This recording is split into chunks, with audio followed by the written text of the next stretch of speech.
হবে, বলবে যে গোটা পৃথিবীর সমস্ত মানুষকে প্রয়োজনে জাহান্নামে দিয়ে দেন, বিনিময়ে আপনি আমাকে নাজাত দেন, আমাকে জান্নাত দেন। কিয়ামতের মাঠে এমন একটা অবস্থা হবে যেখানে নবী, ওলি, আমজনতা সকলে একটাই শব্দ বলবে, নাফসি ইয়া নাফসি ইয়া। হে আল্লাহ, আমাকে বাঁচাও, আমাকে বাঁচাও। এই অবস্থাটা এমন পর্যায়ে যায় বুঝবে, বাবা আল্লাহ তাআলার কাছে ফরিয়াদ করবে, আল্লাহ প্রয়োজনে আমার সন্তান, আমার মা বাপ, আমার স্ত্রী সহ সবাইকে জাহান্নামে টেনে দেন, তারপর আপনি আমাকে বাঁচান। বরং এমন একটা অবস্থা হবে, বলবে যে গোটা পৃথিবীর সমস্ত মানুষকে প্রয়োজনে জাহান্নামে দিয়ে দেন, বিনিময়ে আপনি আমাকে নাজাত দেন, আমাকে জান্নাত দেন। কথা কি বুঝতে পেরেছেন? এই অবস্থার কারণ কি? কারণ হচ্ছে তাদের সাথে কথা বলার মতো কোনো মানুষ থাকবে না।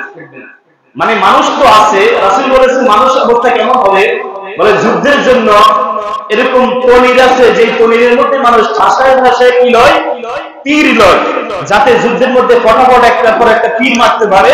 এটার জন্য একটা পাত্রের মধ্যে তনির বলে, ওই তনিরের মধ্যে তীরকে ঠাসায় যত বেশি হতে পারে যুদ্ধে তত বেশি তার উপরে আসবে, এতটা ঠাসায় যে আর লওয়ার কোনো জায়গা থাকে না। ঠিক কিয়ামতের মাঠে মানুষের অবস্থা হবে এমন যে মানুষ এক চুল পরিমাণ তার পা নাড়াবার মতো জায়গা পাবে না, এত বেশি মানুষ হবে।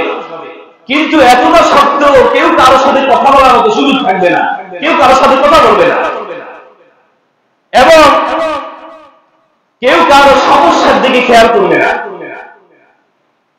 সাথে সাথে এক লোকমা খাবার খাওয়ার মতো কোনো খাবার থাকবে না, পান করার মতো এক ফোঁটা পানি থাকবে না, এবং এত বেশি গরম হবে। এবং আল্লাহ যতক্ষণ চাইবে না কিয়ামতের মাঠে এক রত্তি বাতাসও কিয়ামতের মানুষের উপর বইবে না, আল্লাহ যতক্ষণ চাইবেন।